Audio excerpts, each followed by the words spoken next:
And this Google Hangout is on the air. We are doing another episode of The Spoiler Room.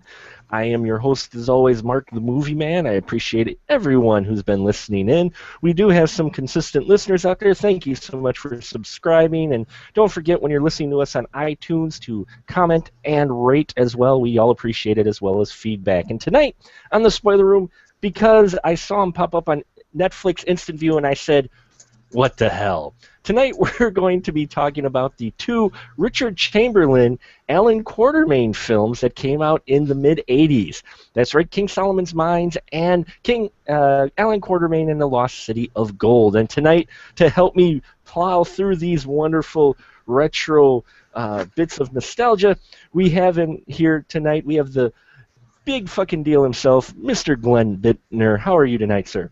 That would be the Lost big fucking deal. The Lost. Although you can see me, just like apparently everyone can see the Lost City. I'm good. You're not supposed to notice that. And also joining us tonight is Mr. Scott Davis. How are you doing, sir? The movies affected you that much, huh? That's right, it's the three amigos of the Spoiler Room tonight. You just have us, which tells you just how popular these films really are. About as popular as they were when they were released, really. Probably. So the first one tonight we're going to talk about is the first one out of the pair, and that's King Solomon's Mines from 1985. Now, for those of you who aren't familiar, Alan Quartermain, who is actually a literary character from a famous series of adventure books from, I believe it is the early 1900s, late 1800s. Late 1800s, H. Rider Haggard, yeah. And it's about fortune hunter Alan Quartermain. Only the movie is the fortune hunter Alan Quartermain teams up with a resourceful woman to help find her missing father lost in the wilds of 1900s Africa while being pursued by hostile tribes and a rival German explorer. Now that makes it sound interesting. Fortunately, that's not quite the film you do get with King Solomon's Mines. Now, it wasn't well received when it came out, but it does have some big names in here. You got Richard Chamberlain as Alan Quartermain, and yes, a very young Sharon Stone in here. You got Herbert Lom. You've got John Rhys Davies in here, who just had gotten off of Temple of Doom, and he went and did this. Guys, let's open it up to you. We'll start with Glenn. What'd you think of King Solomon's Mines? Oh my God! So obviously, you know, when they made this, they had obviously seen Temple of Doom. Yeah. And was it Gary Nelson is that director? I believe. The first was J. Lee Thompson. J. Lee Thompson. J. Lee Thompson was this one. Yeah, the one who did Cape Fear. Yep. And two Planet of the Apes films. He and whoever the casting director was says, you know, Kate Upshaw was not whiny enough in Temple of Doom. We need someone who whines even more. So they got Sharon Stone. Oh my gosh. I do not advocate violence against women, but oh my, you know, if I could reach through my TV, I would have slapped her one because she was every 4 seconds whining. Why? Hey, Quartermain!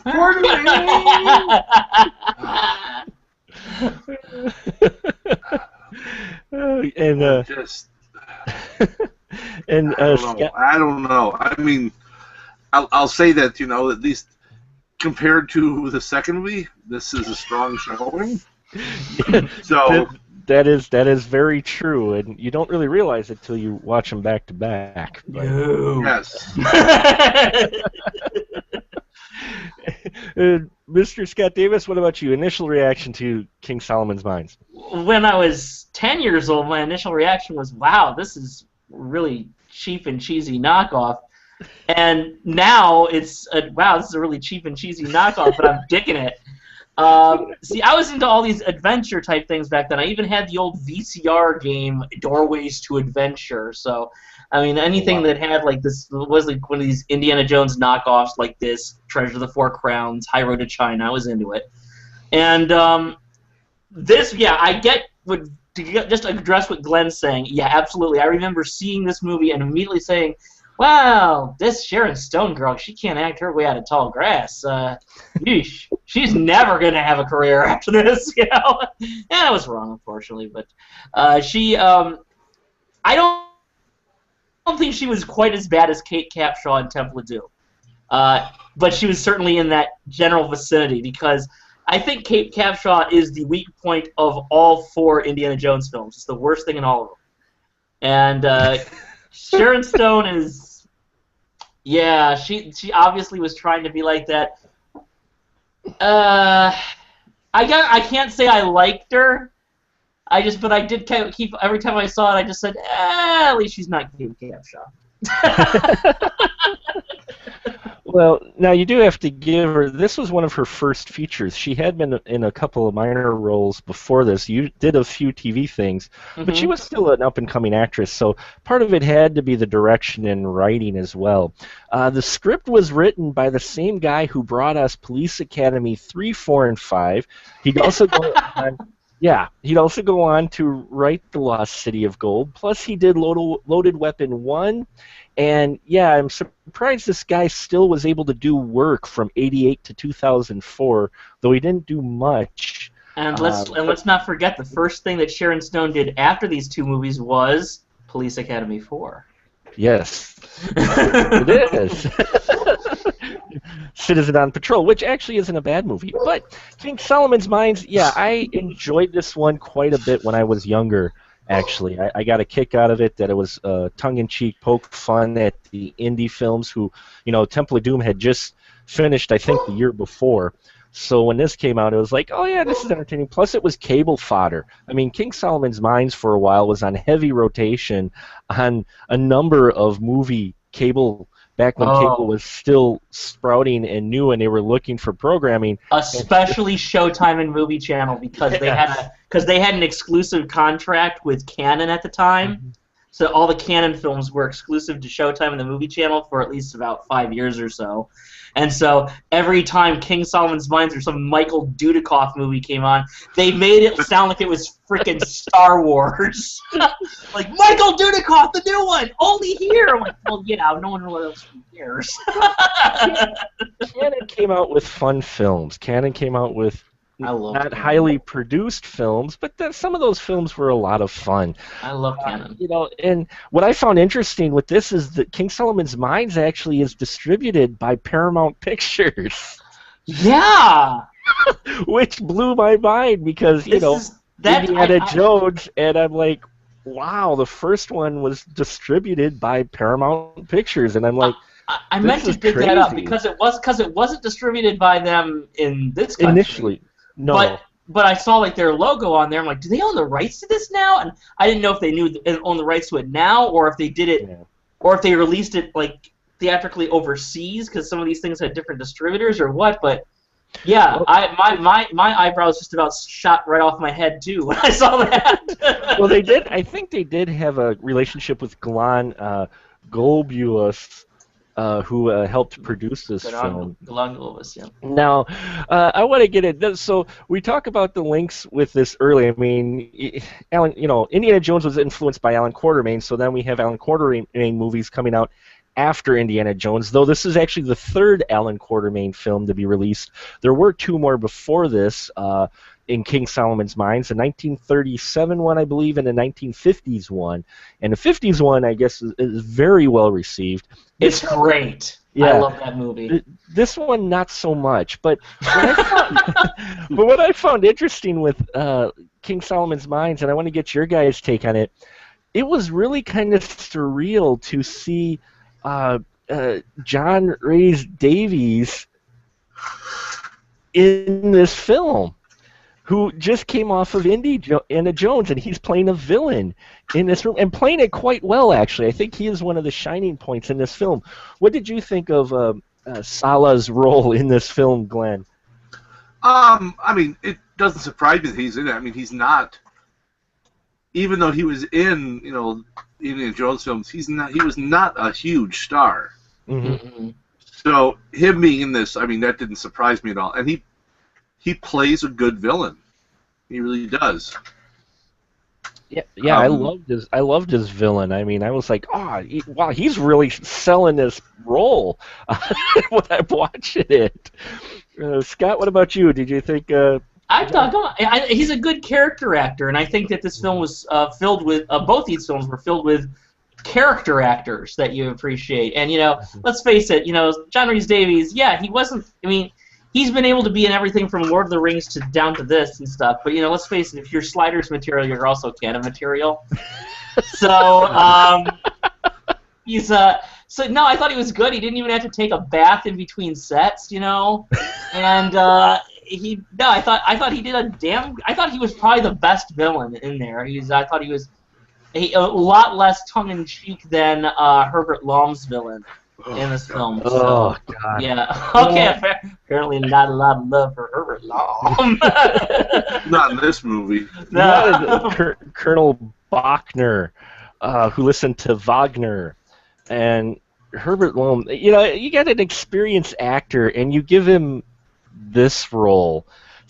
Scott, you mentioned him. What do you think of Herbert Lom's role? I mean, he's an this is a really experienced actor that you get in this film. That's this kind of cheesy. Well, not kind of. This is extremely campy, cheesy, tongue-in-cheek. Poke fun not only at Indiana Jones but a literary character himself.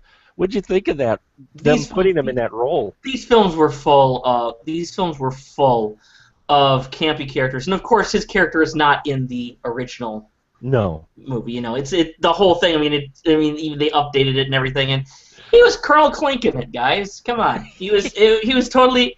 I mean, would you have even blinked if at one point he just said, "I see nothing"? No, you wouldn't have, because that's totally what he was doing here. These things had a lot of humor, a lot of campiness. It's something that really annoyed me when I was younger. Mm-hmm. But it didn't really. When I saw this, King Solomon's Mines, I was surprised how much more I liked it than when I was a kid. I was a lot more forgiving of it. Mm-hmm. I actually was okay with the humor in this one. Now, one of the characters in the next film, which I'm sure we'll get to, that's another story, but that's for that time. We'll get to that one. What about you, Glenn? You sighed when you heard about Herbert Lom. Do you think that just was a waste of a veteran actor? I mean, was he just needing money? Not a veteran actor. I mean, this is you're talking about Chief Inspector Charles Dreyfus from the Pink Panther movies. I know. I mean, this is like right after those movies. I mean, Curse of the Pink Panther was in '83, I think. So just 2 years earlier. I think it was a tremendous waste of his talent, because the role I don't know, it was too cornball. Mm-hmm. And especially when side by side with a more, I guess, sinister, John Rhys Davies role, because he was like the. It's as Scott put it, he's the Colonel Klink, whereas John Rhys Davies, is just he's the villain. Yeah. Davies really was kind of playing that villain. I felt like he was playing that villain straight. Like, you could have probably taken his villain out of this campy, cheesy film and put it in an actual Indiana Jones film, and it would have fit because of the way Davies actually performs. I mean, he makes the most of this role. You can tell, and he's the hardest guy. He's the hardest guy to kill too. I did like that shtick at the end. Yes, this is a spoiler room, like we always remind you, folks. There are spoilers. At the end, I just got a kick out of his character just kept coming back. I mean, I thought that was hilarious, because it was fitting for his character. You could almost see it because they set him up as such a badass. Mm-hmm. Now, that's one of the things that got me, too. I was watching this going, okay, they're trying to take Alan Quartermain and parody tongue-in-cheek poke fun, haha, at Indiana Jones, who took on Nazis. So we're going to have Alan Quartermain take on Germans in the 1900s who aren't actually Nazis yet, but they sure as hell are acting and dressing and looking like the part. It's World War I time, I think. Yeah. It's like, but let's you know what? Even though that was supposed to be like the Great War, the war to end all wars, it's still one of the most horrific and bloodiest wars ever fought. It's just terrifying if you ever look at the history of it. But let's face it. Let's put these two figures besides. Adolf Hitler, Kaiser Wilhelm. You know, just in canon fashion, it's still the also ran of brutal megalomaniacal Germans. Now, speaking of canon, though, they really did put a lot of effort into this film, though. Maybe not so much in script, but in production. I mean, if you look at the stunts that they have in here, am I off, Glenn? But I mean, they have some actually serious stunts, not just the cheesy green screen airplane scene. But there's actual stunts and explosions going on, and massive cast as well. Did the production value seem high for kind of the film that it was? I don't think it was. It felt high. It just. I thought it was all right. I mean, it's really high again compared to the sequel. Yes. Yeah. But I thought it was all right. It's nothing that wowed me. I thought it was just typical for this type of film. It was 11. It was 11 million in 1985 dollars, I believe. Yeah. Budget, Which according to IMDb, King Solomon's Mines budget was $12,500,000. Okay. It grossed. It grossed opening weekend $5 million altogether. After its run, looks like it grossed $15 million altogether for back then. So it wasn't a huge bust. I mean, no, they didn't make double their money back, but it was all right. And the budget of $12,500 had to go to that cast for the African tribe scene alone. I mean, how many people did they have in that scene of the cannibals? That was insane. Oh, yeah. I mean, come on. They paid those guys, what, like $1? Yeah, it's true. Both movies had a great array of extras, though. It's true. They were probably horribly paid, as Glenn said. But yeah, well, I'm willing to. It's a lot of Hollywood movies. I mean, those extras aren't, if they're not speaking roles, they're not paid at all. Yeah. It's one. You'll see the. I mean, when Public Enemy shot in Milwaukee, they just put a call out for extras. Hey, you want to be an extra? Pays nothing, but you get to be in a movie. Yeah. So, it's the age-old, it doesn't pay anything, but hey, you get exposure. Yeah, you get to be the guy way in the back on the top of the hill. Like in King Solomon's Mines, where you're like, wow, there's guys all the way back there. Hey, are you a white man? Want to play an Arab? No, that's the next film. Oh, wow, yeah. No. Well, should we mention this right now or later that both these films kind of had quite a bit of, one thing that didn't seem to get updated too much was the old-timey racism of a lot of these movies. I noted that. One of the lines they drop is cheap-suited camel jockey. Yeah. I mean, I listen, they go, wow, okay, we are definitely in the 80s here. Yeah, and he calls him a towel-headed something or other at one point. I'm like, wow! Yeah. And plus, you have, basically, it's like, you got also the white heroes and stuff, and you have the evil German, evil Turk, and all the black people are pretty expendable in the movie. I know, right? And it's like, you're kind of watching this, with adult eyes, and everything, and you're like, whoa. They couldn't have updated that. Yeah, well, it is mid-'80s though, so you got that mid-'80s mentality. Now, what threw me though for this film was the jump though. You had actually a very decent, I think, fight scene. I do like the whole train sequence, in all honesty. I think the train sequence is actually one of the best parts of this film, and then you follow it up right after with probably the most horrific thing in our film, which is the plane scene, which is horribly composited. Bad blue screen. Blue screen.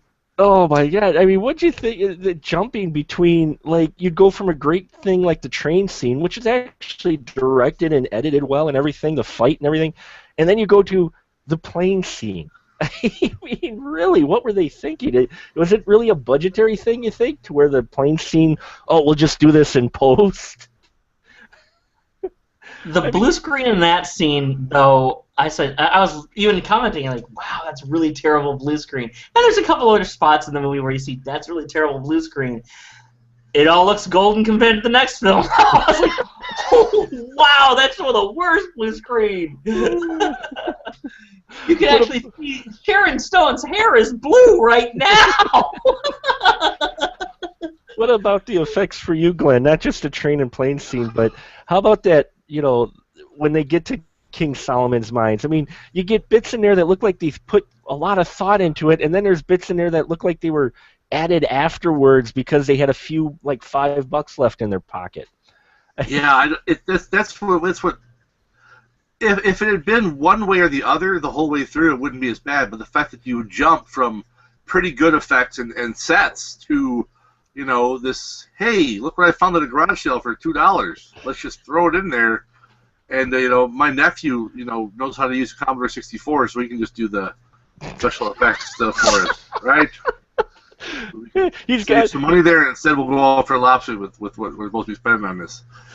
So when I see movies where there's stuff like that, I don't know if it's a budget thing or it's kind of like they reach a point where they're just kind of like, fuck it. You know what? Whatever. Me and Dick and Sharon are all going out for some lobster dinners, some champagne. Yeah, I want to know how much of the budget went towards the one fire graphic they used when they were dumping people into the pit in King Solomon's mine when they get there. It was like the same fire effect. It's the same effect that they would use whenever they would blow up Fu Manchu's lair in all those Christopher Lee films. Yeah. It's like the transparent fire just coming up. Well, how about... Was it me, or did it feel like they ripped off the Death Star explosion once they blew up King Solomon's mine? Did you notice that? It felt like the original explosion from the Death Star overlaid on top of the King Solomon mine. I'm gonna have to go back and rewatch that part then. That explosion looked very similar. I almost was like, I wonder. But you got to give this film props. They were also trying. It's weird because you almost get the feeling they were making a few statements about the colonization of Africa with Germany as well, with some of the dialogue in here. Did you feel like that? I mean, I know it's campy and cheesy and all that, but underlying, it felt like they were trying to carry a little bit of message with how Germany handled, the whole Africa thing. Maybe it was just the whole racism thing in general that was getting me, but. What do you guys think? You think there's any other statement in there, or they just weren't even... I'm giving it way too much deep thought. I think you're giving it too much thought. No, Mark, no. And I always love to read stuff like that in there. And you know what? I honestly did see a lot more sophistication in this film than when I was younger. But no, I think this one. Yeah. I think this one was just trying to be a campy knockoff of Indiana Jones, and I for one actually found it to be an entertaining one too. So well, this one definitely was, and I've seen some comments. I was doing some research and stuff online, and I saw some people making fun of the soundtrack, but I actually think this is one of Jerry Goldsmith's more interesting soundtracks that he did. Oh, yeah. And this thing was used for like every adventure movie trailer for the next like 7 years afterwards. Yeah. This theme from most of the next film. and most of the next film. We'll get to that in a minute. But what did you guys think of the music for this film? I thought it was actually decent. It was one of his last full orchestral ones before he started using the whole synthesizer shit. I think the music was fine. I think the music was obviously they were trying to do, in that it was also kind of a copy of the Indiana Jones film. Mm-hmm. Whereas they kind of tried to go that same kind of route with that. Except the fact that they had the dramatic music too often. They played his theme an awful lot, didn't they? An awful lot. I love his score to this movie though, and if you notice, a lot of times when they're going up against the Germans, like in the plane scene, they'll play on Colonel, whatever the fuck his name was. Wagner, yeah.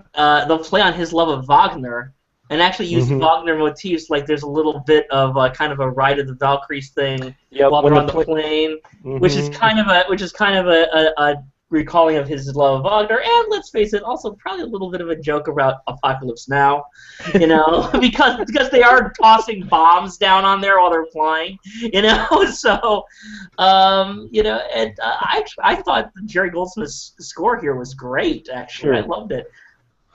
Yeah, me too. I really enjoyed the music to it. It's actually one of the higher points, even though they did kind of overuse the theme. But that's Jerry Goldsmith. One thing he could do great is make a great theme. His scoring in general for a film wasn't as always great, but let me tell you, if you need a hero theme, Goldsmith could whip a memorable one up in no time. And he definitely has it in here, and they definitely use it often. Yeah, well, I mean, at times it's like, hey, he's punching bad guys, theme, awesome. Hey, he's drinking a cup of coffee, theme. I don't taking a nap. he's ready to with grandma. He's kissing Sharon Stone, and they're still playing the theme. Well, they probably knew what kind of STD she'd be carrying later on, so it's like. That's not very nice to say. No, it's not. But you know what? Police Academy 4. And yeah, it's not nice to say, but you know what? She can scratch her infested vagina with $1,000 bills. Yes, she can. Yes, she can. Well, apparently this did get nominated, I think, for a couple Razzies. Oh no, that was the next one. Maybe it was this one too. But I hate the Razzies though. They're just trendy. They will go with whatever's like trendy to hate at the moment. They don't necessarily even see the movie, and they always are just like they always like coming up with a catty pun more than anything else. Case in point, to show you how they don't stand the test of time. Yes, last year maybe we did agree on the worst movie of the year, movie 43.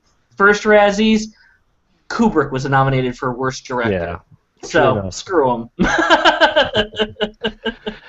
And King Solomon's Mines would later go on to be remade with a Patrick Swayze as Alan Quartermain in a miniseries. I have not seen that yet. That was in 2004. Makes me wonder how they played that one off. But I think anybody had any final thoughts with King Solomon's Mines? I mean, I think we pretty well covered this film. It's not exactly deep film. It's tongue-in-cheek. The jokes were all right.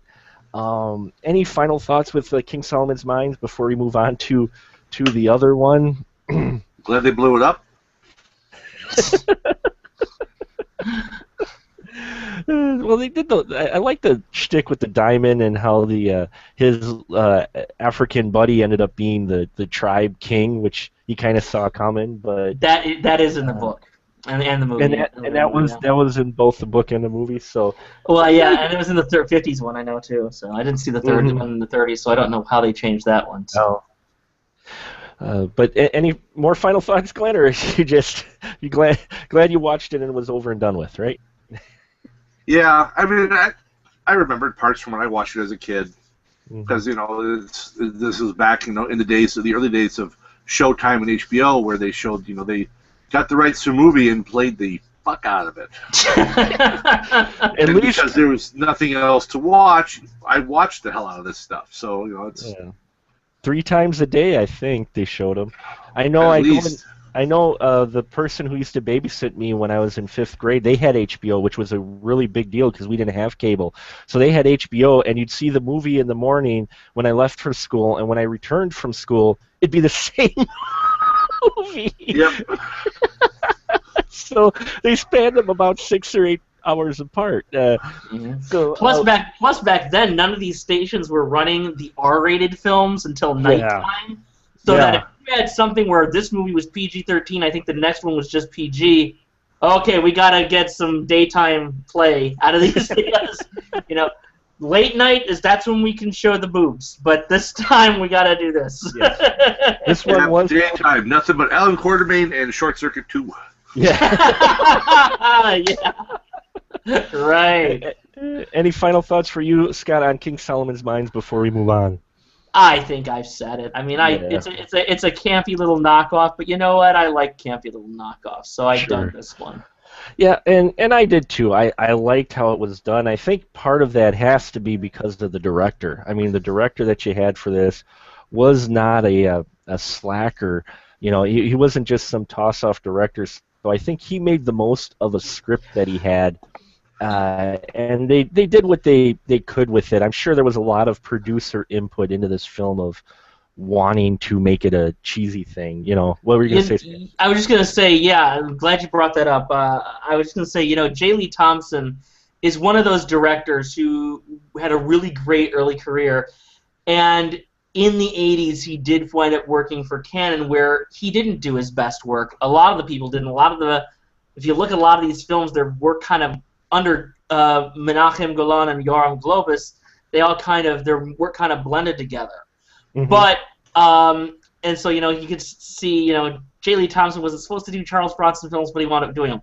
But you know what? He did a lot better with this film than a lot of these other directors did. And so there's very few directors that escaped this unscathed. I think John Frankenheimer was just fine after Cannon.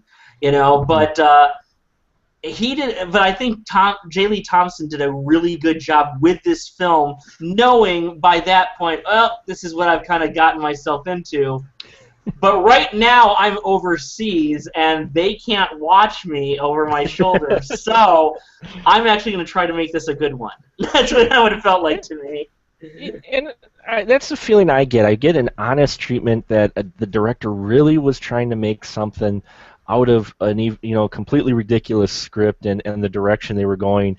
Richard Chamberlain needed another jacuzzi, that's why he was doing it, and Sharon Stone was just trying to get some feature films under her belt. So, and John Rhys Davies was just trying to show he could be more than just a extra or a B-list type actor, or a supporting role. And I think they all accomplished that well. Now we're going, I think, to move to the second film.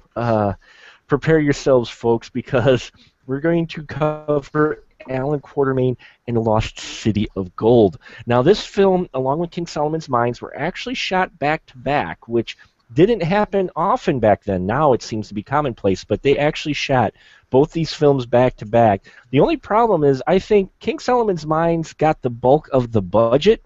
Yeah. And they had extra money left over, so they said, hey, why don't we shoot this second film right away while we're in Africa? We've got the cast and crew here already. We'll just fly a couple people in and do a second film. Now, Alan Quartermain and the Lost City of Gold was released, I believe, a year later after King Solomon's Mines. And in this one, we get, okay, prepare yourselves, folks. Alan Quartermain is teaming up again with Jesse Houston, which was Sharon Stone's character in the first one. They're actually engaged in this one. And they go looking for the Lost City of Gold because Alan Quartermain's brother was looking for it. And so they go into the wilds of Africa to look for his brother and also the Lost City of Gold. Sounds exciting, doesn't it? That actually sounds like a decent follow-up to the first one. I can't wait to see that movie. I can't wait. I saw this one instead, though. And Scott, let's start with you. Initial reactions to King Solomon's Mines. Well, yeah, they had budget cuts, so the special effects are a lot worse. The blue screen's a lot worse. A lot worse. The direction is by Gary Nelson this time, I think. The same guy who did Freaky Friday and the Black Hole. Yes. And he's not as good behind it, And you have some really awful miscasting this time. Whereas you could even forgive Herbert Lom's. Okay, he's going campy. This one features Henry Silva in one of the most hilarious Henry Silviest films roles that he's ever done. You got This is CNN. Joe, thank you, James Earl Jones. But just in case you thought James Earl Jones brought dignity to every role he was given, this is the antidote. And then you have Cassandra Peterson, Elvira, in a non-speaking role, which is tragic. And of course, you have Swarma. Swarma, yes. We will get to him in a minute. We'll get to those. So, I have a lot of hate for Swarma. Glenn, your initial reactions of Lost City of Gold after seeing King Solomon's Mines? All right, Alan Quartermain and the City of Gold put on the top of a hill where everyone can see it. It was definitely a letdown from the the mediocre bar that King Solomon Mine had set. It's I just it's like watching that fat kid in your class trying to do that chin up, and it's like you want them to be able to do it. You want them to be able to do it. You can't. And it's like you're trying not to laugh at them because you know they're trying and you know that they're having a hard go of it. And I may or may not have been that fat kid, but still. Actually, I was not, but. Oh, well, I was. Every day after school. No, any amount of respect that they had for the franchise, they just said, yeah, no. Nah. Screw it. Screw it. Just, it's funny because I watched this, I grew up with these films, and after seeing King Solomon's Mines, it took a little while, but you had Lost City of Gold, and I didn't think it was that bad when I was younger. Watching them now, back to back, Lost City of Gold makes King Solomon's Mines look really, really good. I mean, and that's saying too much, but really, this film felt like it was such a toss-off extra, hey, let's just do this while we're here sort of thing, that it was painful. Again, it was released by Canon Group. This time, MGM bought the rights to distribute this one. And they got a lot of they had a lot of the Canon stuff. A lot of the Canon stuff, yeah. And while we did mention it before, it was Gene Quintano who wrote both the King Solomon's Mines and this one. I think he got liquored up after writing King Solomon's Mines and just tossed Lost City of Gold together. Well, before he did change. Sorry, go ahead. Go ahead. Before he went on to do the Police Academy films, because yes, the characters in general do change. I mean, one thing I gotta admit with this, and tell me guys if I'm totally off. Did Alan Quartermain seem, not the movie, but the character seem more serious in this one than he did in King Solomon's Mines? He wasn't quite. He did, but here's the thing: is that I think there may have even been, aside from the Swarma character, which I'm sure we'll get to, I think there may have even been less comedy in this film, aside from that, than in King Solomon's Mines. But the comedy that was there was so misplaced. In the first film, you could see Alan Quartermain's there. It's Quartermain, guys. Nobody, and it's okay because nobody in the movies pronounces it right either. But it's Quartermain, not Quartermain. But in the other movies, he's trying to wisecrack his way out of danger and stuff. In this film, first 10 minutes, he sees a friend of his die a horrible death, and then says, well, it wasn't the fever that killed him. Is now the best time for a one-liner? Really? You just watched one of your best friends die a horrible death. That is so not. I mean, I wish they would have expanded that scene for about 5 more seconds, so you could just see the crowd part around him, just let everybody around him could just go, dude. Just not cool. And so they changed, and also Jessie she wasn't quite as whiny in the first one. She was still whiny, but not like this. This one starts out where he's got to beg and plead for her to understand that he's trying to find out if his brother is alive or dead, and she's all whining, well, what about my needs? Fuck your knees! My brother! My brother's lost in the woods. His buddy just showed up and got killed in our bedroom. I know! But she bought boat tickets, damn it! I couldn't get that. I was like... And, it would often alternate, because, sometimes Sharon Stone's character, and this is actually something interesting I never noticed before, is that sometimes she shows that she's the archaeologist of the story, not Quartermain. He's a big game hunter, but she's the archaeologist, And sometimes she'll show her know-how, and sometimes she'll be able to fight her way out of stuff. I'm like, oh, cool. And then other times she's just whining and screaming. So it's like this very bipolar treatment of the character. It annoyed me. What about you, Glenn? Did Quartermain seem different? And did Sharon Stone just get more annoying character? She did get more annoying, I thought, in this one.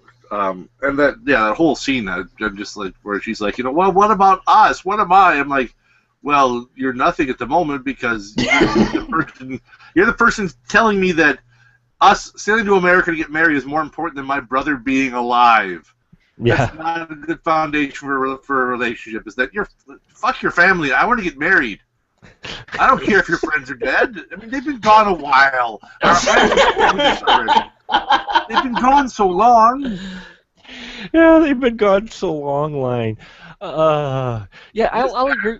I'll agree with that. What Scott said, though, her character was inconsistent.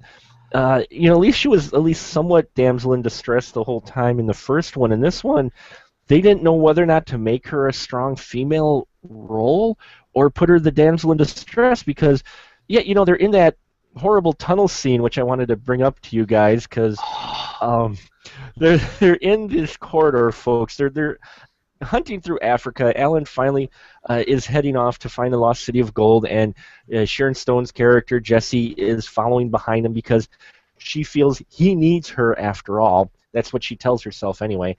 And they find this corridor lined with either side of stones. And suddenly, Jessie remembers she's an archaeologist and throws out some really cool, strong, like she knows what she's talking about, facts.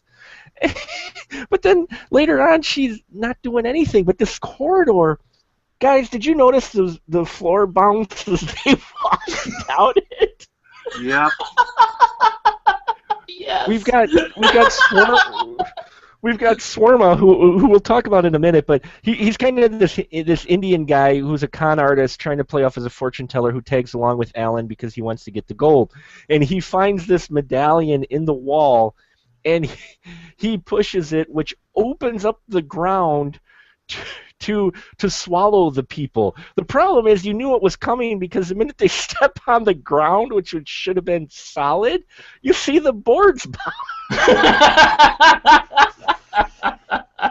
I mean, you could tell they were physically trying to step where it was supported because there must have been some... Watch out, Jesse. That patch of grass is a little loose. But, it wasn't elaborate. That means there was actually some depth below them. Was this probably the weakest, and that's saying a lot, the weakest scene in this film, or one of them? Oh, no, the weakest scene was when they were in the actual mountain cave there, and they were underground, and you could tell they were on the movie set just miming rowing the boat because the blue screen was so terrible. And it was so obviously trying to be kind of like the rail car chase in Temple of Doom. And it just wasn't that because, but you know what? It actually felt like they actually had a real set and a real thing going on in the Temple of Doom. And I know they probably had many times this budget, but still, it looked so bad, and you could practically see them on there with a blue screen and stage hands out right just off screen, rocking the boat. Not just blue screen. Yeah. With the whole thing with the big giant pillar of fire out of the water, they used horrible animated puppetry or whatever it was. Claymation type. Claymation where they're so, the movie was so jerky. I'm like, wow. It was really... Was that Heat Miser I just saw go across the screen there? And what's going on with this? See, I found this is all unintentional, but I did find all these things very funny and endearing and entertaining. But it was completely unintentional this time. It's not even like the first one where it's just trying to be a campy send-up. This was all unintentional. So the ground opening up and eating our heroes wasn't the worst scene. You would say it's probably the whole boat kayak. Oh gosh, yeah. Yeah. You know what I caught during this whole thing was at one point they're paddling the wrong way.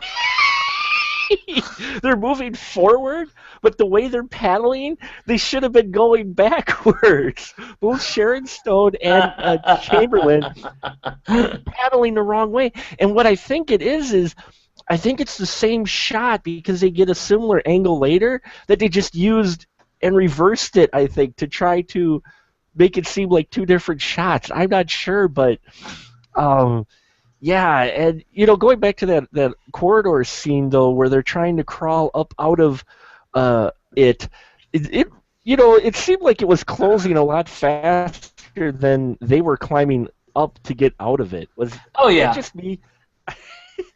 Oh yeah, it's like the thing like starts to seal, and they're like, I'm like, whoa, they're just starting climbing up now. They're not gonna. Oh wait, what am I saying? Of course they're gonna make it. And he puts his leg up and the ground bounces. I'm like, get your legs! Get your legs up, or you might get a sliver from that wood. Your legs. That's expensive styrofoam. You'll damage it. And the person who triggered our hallway scene was Swarma. Let's talk about this man who is probably the most offensive character. Exodore. Yes, go ahead, Glenn. Why don't you talk a little bit about Swarma? Played by Robert Donner, I believe. Yes. Who was Exodore from the Mork and Mindy series. Actually, he's also an established... Oh my God! That was him! playing this kind of cross between the whole Indian, holy man and the Swedish chef. Somewhere in between the two. That's about right. Yeah. I'm just, oh my, and I mean, just, it's one of those roles where I'm like, oh man, the 80s were just so fucked up with that shit. Because you have like this one here where you got, it's like, hey, let's get a white dude from New York, because that's where he's from New York City, to play an Indian holy man. And they put him in brownface. And they put him in brownface. This ranks up there with Aaron Gray's dad, whose name I forget right now, being the Korean guy in Remo Williams. Yes. Oh, Joel Gray, yeah. Joel Gray. Yeah. Yes, because in California they couldn't find an Asian actor. Well, it's just like they're in Africa and they couldn't find a Hindu guy actor to play the role. I mean, come on. Oh man, they got Bollywood right around the corner. I know, right? They couldn't grab, because that role really wasn't anything meaningful. They could have grabbed anyone. You didn't need any in-depth actor to play that role. They could have got any. Maybe there was no Indian actors that were willing to sell out their race like this guy was. Because, let's face it, he's not just an Indian. He is the most ridiculous stereotype since Mickey Rooney tried to order breakfast at Tiffany's. Okay, he was so amazingly. Basically, take the how Ashton Kutcher got in trouble recently for mimicking an Indian guy on his. That looks subtle and nuanced compared to this performance. Yeah. Mike Myers looked subtle and nuanced compared to this performance. So, speaking of characters in here, then we have someone who, at this point in his career, is actually on the rise, a known actor. He played the voice of Darth Vader in 2 Star Wars films, I believe, at this point. And we get James Earl Jones playing a Highlander African guy. I mean, it looked like he was walking around in a kilt, but he's got this huge axe, which wouldn't be so bad, but this thing had to be... Was this the dullest axe you ever saw, Glenn? Okay, that doesn't bother me, because traditionally a large battle axe like that would not have been sharp. Oh, okay. Because they're but the thing is that a character in Africa wouldn't have a traditional battle axe.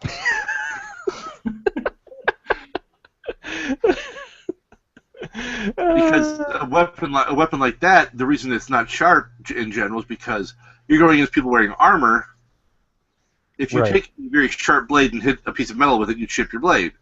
And on top of the fact that just you have a big, heavy piece of metal and you whack someone with it, doesn't matter if it's sharp or not. It's going to hurt them and fuck them up a lot.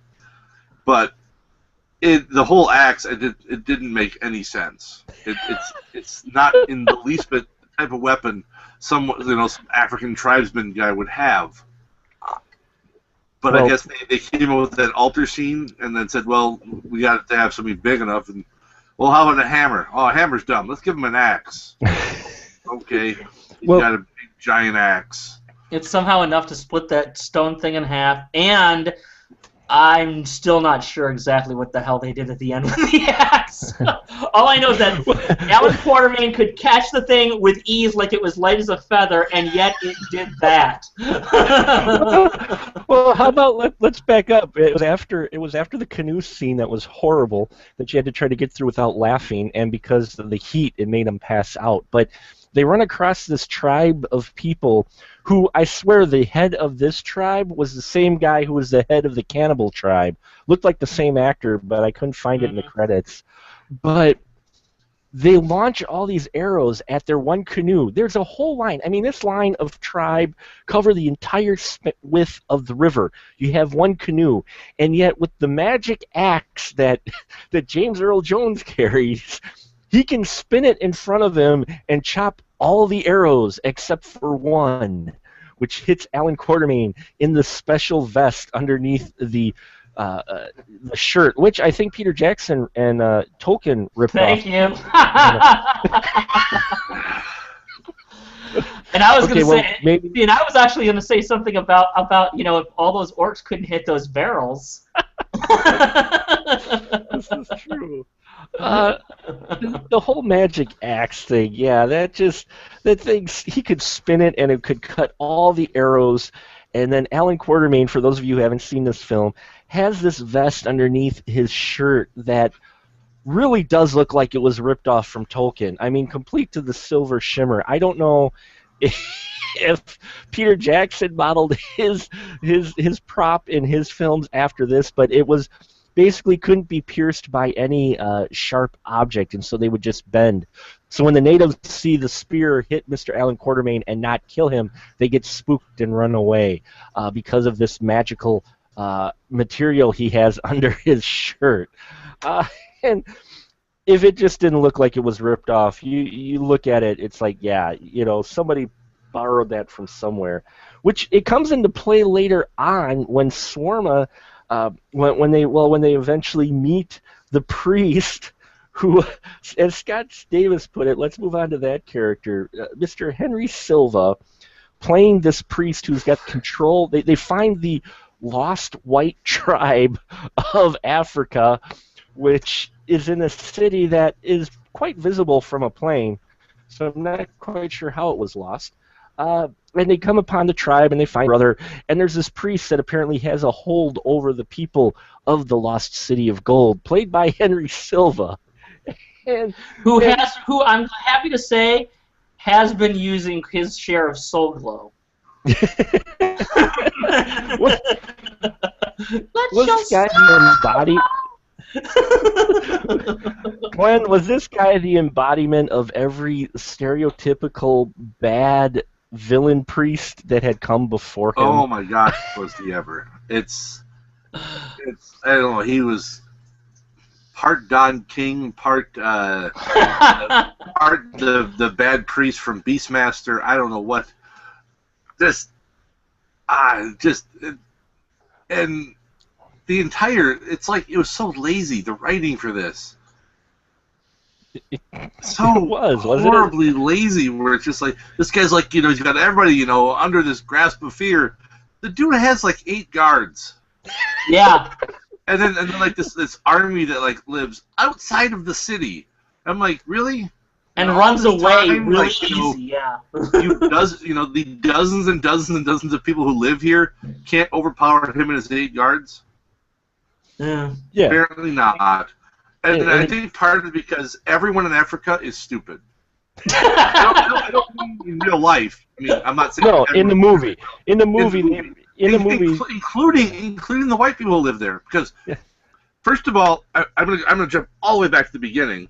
The whole where dude gets killed, you know, and not from the infection or whatever it was, or the fever. Do they not have? Who just sits there and thinks, you know what?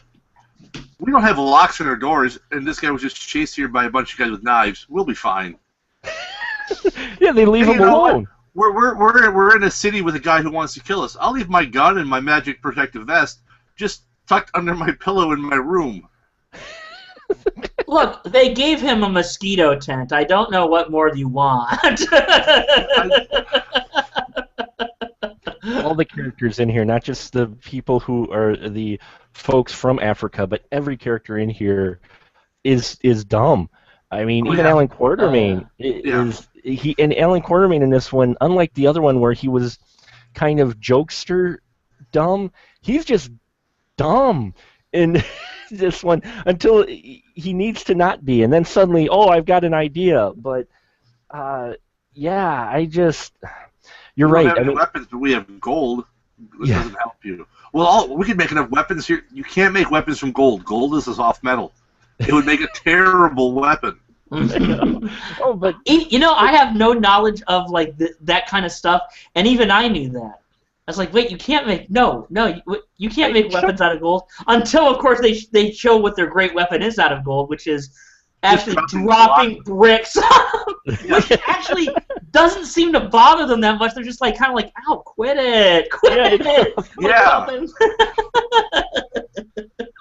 Well, and then you get the whole thing with the vest where Alan Quartermain happened to find enough vests for all the main people because, you know, screw the rest of the people of the town. At least our three main characters who are getting speaking parts are going to live because they get to wear more special armor that Alan found in the catacombs or whatever of the Lost City of Gold. And suddenly these tribesmen who know it's a vest, who know they saw, they run away scared because they still have the power. And I'm just like, really? They're that dumb? I mean, you know, and they weren't funny dumb. They were just dumb. You know, I mean, that's what's bad thing is some of these films you can get kind of the funny dumb, like the scene that you get where the tribes, the king of the tribes or whatever, challenges Alan to this test. They gotta break a stone with their head. Yes, this is the test. This is what this chief of this army, Nasta. Yes.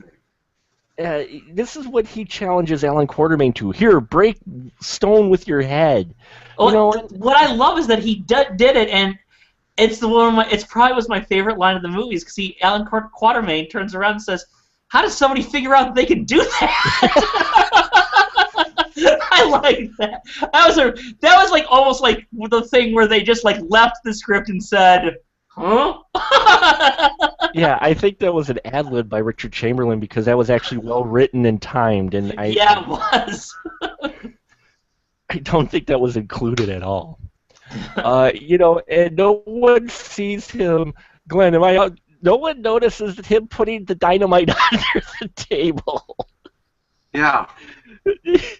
To blow it up. And lighting it with what?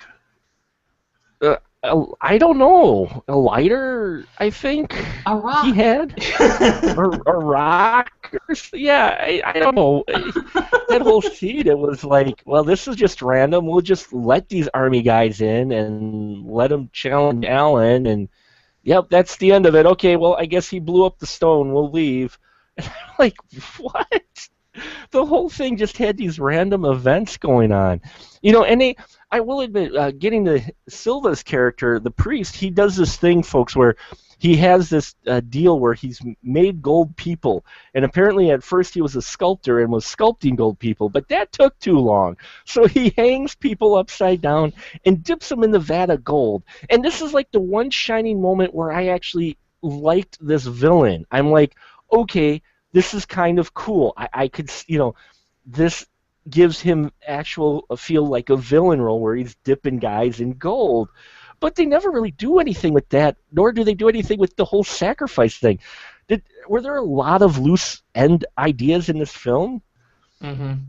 Would you guys agree that there were, where it looks like they started with something and then okay, we're done? I mean, isn't that just like a perfect commentary on what the film is? I mean, where it's like, he used to be like, we're artists, we're professionals, we're filmmakers, and we could make this really good, interesting adventure film, but it just takes too long. Let's just, there's like all these plot threads and stuff. You know what? Just sweep them under. Who cares? Just get the damn thing out there. And we're good to go. We're going to release this in January I said just dip Richard Chamberlain in some celluloid and we're all set. Done. Now, I like Richard Chamberlain. Of course, I wasn't the audience for the Thornbirds, so I never saw that. Never got around to seeing Shogun. But you know what? Screw Matt Damon. Richard Chamberlain is still my favorite Jason Bourne. So sure, yeah, he did. His Bourne Identity miniseries was freaking awesome, dude. It was awesome. A great thing that also proves how 80s the movie is the that magic vest he wears is obviously very, very low cut, because Chamberlain always has his shirt like the first 18 buttons open. Yeah. Yeah. It's like, wouldn't you want to put that over your heart rather than not just your tummy? He's got to show off his chest hair. There's nothing in the 1980s. There was nothing manlier. 70s, 80s, nothing manlier than chest hair. Let that hang out. I would have been so upset if I just was born a few decades earlier there. Then nobody wants this now. they had that in the first one too, where I noticed that where it's like, oh, there's a scene, an excuse for him to have his shirt open. Look, there it is. Lost City of Gold too. One of those random plot threads they had was this whole sister thing, where there were two queen sisters. One had a speaking role. The other one was Elvira, who just stood there and looked pretty. Mm-hmm. I mean, that was literally her role. In a gold corset. In a gold corset. But now she did that very well, I will say, but still, yeah, it's disappointing because I liked Elvira. She did, and I totally forgot she was in this, and I'm like, oh, okay, cool. And then they get to the scene where she comes in the throne room, and she doesn't say a word. And she doesn't say a word in the next scene. And pretty soon, she's not saying a word in any scene. She does kind of like moan or scream in like the last scene, but that's about it. Well, where they're hanging over the pit of gold where they get dropped in. Yes. Yeah. Yes. Yeah. Oh, folks, and then there's that finale, as Glenn mentioned earlier, with the magic axe, which this is how Alan finally decides to kill the bad guys. Is we need a weapon, so he takes the axe, which he could grab with ease, even though this is supposed to be this heavy pound axe that only James Earl Jones can carry, goes on top of this huge golden lion head that's above the temple, and starts, I have no idea what. It felt like a scene that was ripped off of Black Roses, but instead of a guitar, he had an actual axe, and he's hitting the lion's head, and there's really bad electrical effects, and apparently it starts melting the lion's head into liquid gold. It heats it enough so the hot gold comes roaring down the front of the temple to help protect the people, because nobody's going to go walk under the molten gold that is pouring off of the lion. What the hell? How? Yeah. I'm glad I'm not the only. I'm glad I'm not the only one, because I was watching this and I was just like, okay, am I really just that dumb? I mean, I know I'm not the sharpest tool in the drawer, but wow, I don't understand what's going on right now. Would you say that was like the most odd, just random solution ever for a hero to come up with? Out of all the options they had, he does this. Yes. I think a better option would just, hey, I got this giant axe. I'll just smack Henry Silva in the face with it and kill him. That would certainly get the job done, I think. But no, they get into a fight with Silva, a sword fight, which is probably the lamest sword fight, and that's saying a lot. But this was a really lame sword fight, and he offs Henry Silva by doing the old, oh, press against my sword, oh, I dodge out of the way, and he walks under the hot molten gold, which looks like oatmeal when it's being poured on Henry Silva. And it makes him like just stop and freeze immediately. Yeah, he doesn't. It's not like you like get like a taste of that and like you jump out of the way and try to like jump in the water or something, which we know is like right there. Like, yeah, whoa, whoa, like you like do like a Three Stooges deal. No, he just stays there. Ah. You know? Well, as everyone knows, molten gold, when it touches human skin, solidifies instantly. Yes. Well, it was a cold night, so it was raining apparently, or there was a storm, or lightning, or something. I don't know what energized the axe, but God,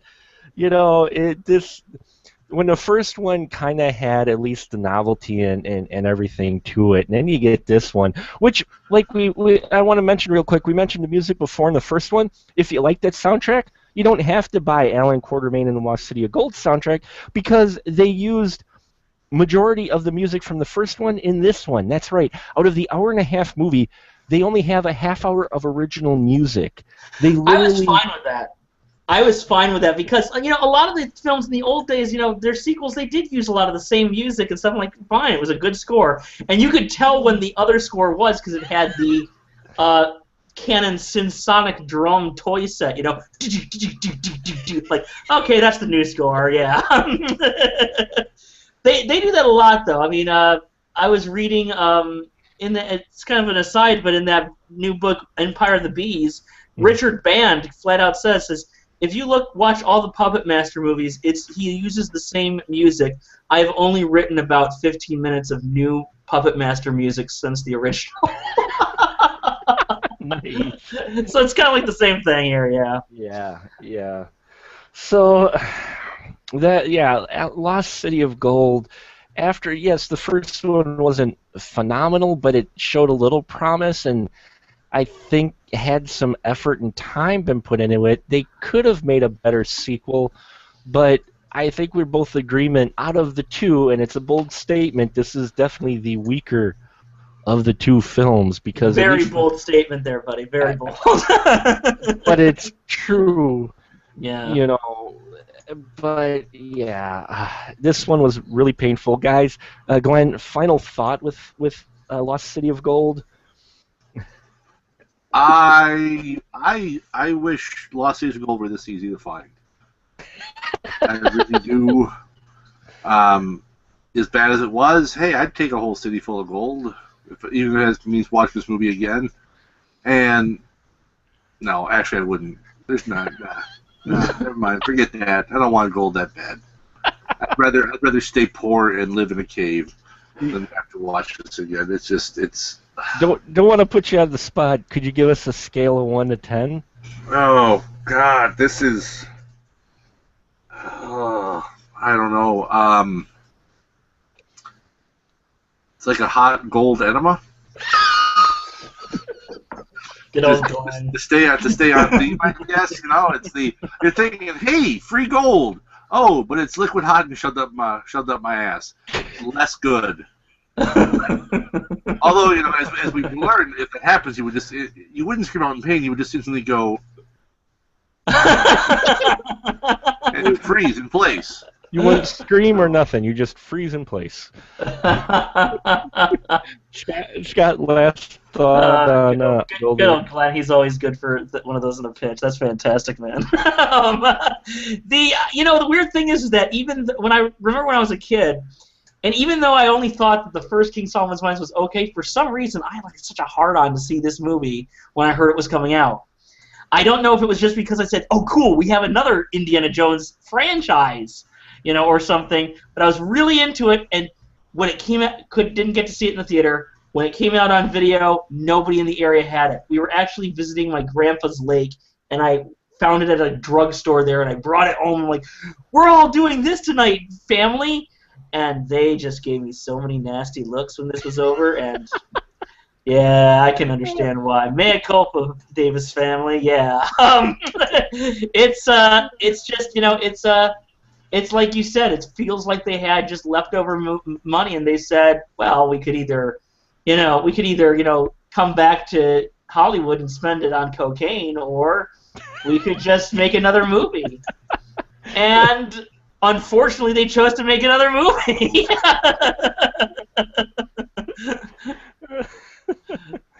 Yeah, I totally agree. Alan Quartermain, Lost City of Gold, really felt like a lazy sequel. I mean, if there was ever a prime example of potential to improve on something that was at least a decent concept in King Solomon's Mines and had some great moments, a potential to grow something from that, they went the real cheap route and just said, we'll just do this. And it ended up being probably the pox on many people's resume. I don't think a lot of people went around after this film, and went, "Oh yeah, I was in Alan Quartermain in the Lost City of Gold." Not even the guy in the credits who is billed as Toothless Arab. Not even him. I don't think even him. There really is one too. There is a credit like that. Yeah, among other. Yeah, this film really was bad, and not in a fun way. At least King Solomon's Mines kind of had that nice campy feel. This one really, I have no idea what they were trying to do, and I don't think the filmmakers knew what they were trying to do. In a Lost City of Gold built of marble, it's bad, folks. Really, if you do, I mean, these are on Netflix now, and if you're curious, you like Richard Chamberlain, want to see Sharon Stone's earlier work, you can check them out. But I would say you can see King Solomon's Mines, and your life would be better off not seeing Lost City of Gold, because really there didn't seem to be a whole lot of effort put into this film at all, and it just blows me away the stars that were in Lost City of Gold. Well, I enjoyed it. I didn't enjoy it for the reasons that they wanted. Well, so, yeah. If I was gonna say, do you recommend the movie? I'd say, yeah, I do, but it's not because they did such a great job with it. It's because that it is. You're like, oh my God, look at that fire thing. Oh my, yeah. No, Henry Silva, what's that wig? Gene Simmons wants his wig back. No, yeah. He could do it with Runaway with Tom Selleck. Yeah. Oh my God! If Henry Silva just all of a sudden started singing, "I was made for loving you," but yeah, I mean, I couldn't recommend City of Gold. I would say King Solomon's Mines if you watch both of them. If you need to be a completionist, see Lost City of Gold. Scott says, yeah, it is fun. It does have fun moments, but not for the reasons that it should. Out of the two, though, I would say King Solomon's Mines probably your better spent time, because at least that one is a more complete film. Would you agree, Glenn, if you had to recommend between one of the two? Oh, yeah, absolutely. We've been talking about the last hour. There's not a question. Yeah. So check them out, folks. They're on Instant View. If you do check them out, hey, send us a message on Twitter. We're at the Spoiler Room. You can check us out there. We've got the Spoiler Room Facebook page now, where you can go and join and like our page and follow up all the interesting new shows we've got coming up. I've got a number of them planned. Hopefully we can roll these out a little more regularly. And if you have suggestions for the shows, go to the Facebook page and post it there as well. There's some great people, and we do pay attention to feedback. Real quick, gentlemen, why don't you pimp your stuff? Scott, why don't you go first? Where can people find you at when you're not talking here with us about Henry Silva? Under a rock. Under a rock. Oh, but I have a show on Vimeo and YouTube called Movieocrity, MOVIOCRYRITY. See, I can't even spell the goddamn thing. And then I also have a podcast on Podomatic called Cinema Obsession. I'm also a frequent guest of Mark's here. Also, I'm on Film Jerks and Astro Radio Z. Indeed, and big deal, Mr. Bittner, go for it, dude. You can find me on Twitter at Naked Hobo. You can also find me on YouTube at the B Movie Bunker. And on Facebook, you can find my short film work at Naked Hobo Productions. Woo-hoo. Yes, the man, he has got 3 shorts under his belt now. Hopefully, one of them will be showing at a festival soon. We got the Oshkosh Horror Film Festival coming up in a little over a month or so. I hope to maybe do a spoiler room with some people who are involved with that. I'm going to try to get that together because I'd love for you folks to hear about all the fun stuff that the Oshkosh Horror Film Festival is. And you can check out Scott's and Glenn's and everyone who has been on the spoiler room. Check out their links on specialmarkproductions.com. That's my site where I have links for this. I also have links to the podcast where you can download it directly. But we are also on iTunes and Stitcher Radio where you can find us there and download the episodes there. And again, as I mentioned before, if you do that, please rate them and comment because that does get us notice. And we just like to hear for what you guys think about out there. So I thank Glenn and Scott for enduring these films with us. Enduring, I should say, these films with myself. They weren't quite as entertaining as I remember when I were younger, at least the second one. But that's what happens with age, I guess. So hope you check them out, folks. If you have, leave some feedback. Always glad for your listening. And remember, with the spoiler room, the movies are spoiled, but the conversation is definitely fresh.